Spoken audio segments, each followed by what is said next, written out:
It used to be a military base.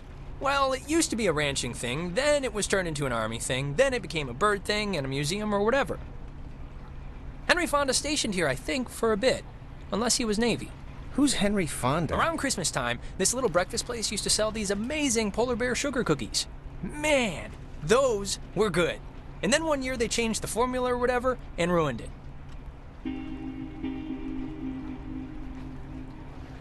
Alex? Hey, still with us? You haven't said anything for like 10 minutes. Yeah, my mind drifted for a second. So you all moved in? Not really. I just got in this morning. And how did her mom meet your dad exactly? They met on vacation in Orlando. He got lost in a... actually, I'm not even gonna tell this story. It's really not worth it. Okay. No, wait, what happened? I feel like I haven't heard this. He got lost in some gardens, and he thought she worked there, and blah, blah, blah, they hit it off. Aw, that's downright adorable. And you guys just met tonight?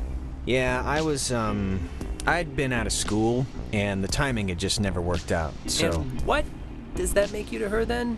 A, second cousin? He's just a guy. What else would he be? No, but isn't there like a term for it? Step-brother, technically. Oh, yeah. I forgot that was even a thing. Well, at least you seem cool, right? Cool guy, cool hat. You get a cool new sibling living right in your house. Sharing your toothbrush. Wearing your clothes. No, that's the weird part. I mean, isn't it like... The concept of just getting a new sister like a puppy, isn't it kind of awkward? No, it's been totally bizarre. But just for the record, I don't consider you a pet. So, how do you two know each other? Oh, from way back when, like Paleozoic. Grade school era. Young enough that I've seen her in a bathtub and it wasn't sexual at all. I mean, we both looked like little skinned potato blobs. Ugh, it's so creepy now to think about. Why? We were babies. It's funny, that's all. Passengers, we'll be arriving soon. Check under your seat to make sure you don't leave behind any grandchildren.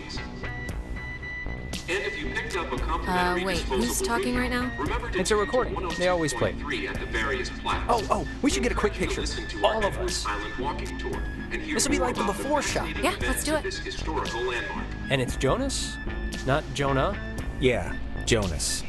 Like Jonas Salk? Right, patient zero, AIDS guy. Polio. It's, biblical, right? Or is that the lion guy? I think every name's biblical, so probably. Here's good. Come on, Alex, join the fun. We, need a girl in the picture, Alex, to balance some of this out.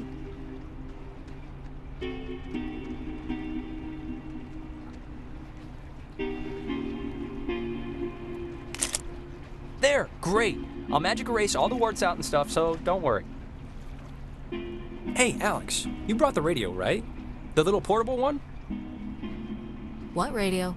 That little, it almost looks like a toy, oh, you're joking. Just bring it out, will you? There's the little guy. Our high school has a radio station, and Carly, she's a friend of ours. She's filling in because Reggie got mono from some track runner or something. It doesn't matter. What matters is that she's gonna say something like, basically, right now, about our thing, so tune it to 88.3 so I can tell her we heard it. Which I played because that song's been stuck in my head since I woke up this morning. But, actually, it's a little after 10 o'clock, which means my dear friend Ren and his buddies are probably just touching down on Edwards Island for the yearly bash on the beach, or whatever we call it now. But anyways, I promised him that I'd play a song from his band, so hope you're listening, Ren. Here are the Red-Headed Bedwetters with Baby Carrots.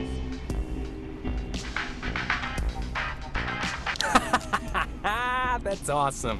I hope Christina, with her talent show judge face, was listening.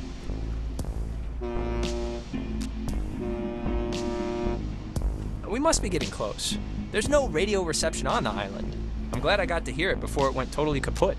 If we can't use it, why'd you bring it? Not just for the boat. No. You'll see. I don't expect too much, but nah, it'll be fun. I won't undercook it. You'll see.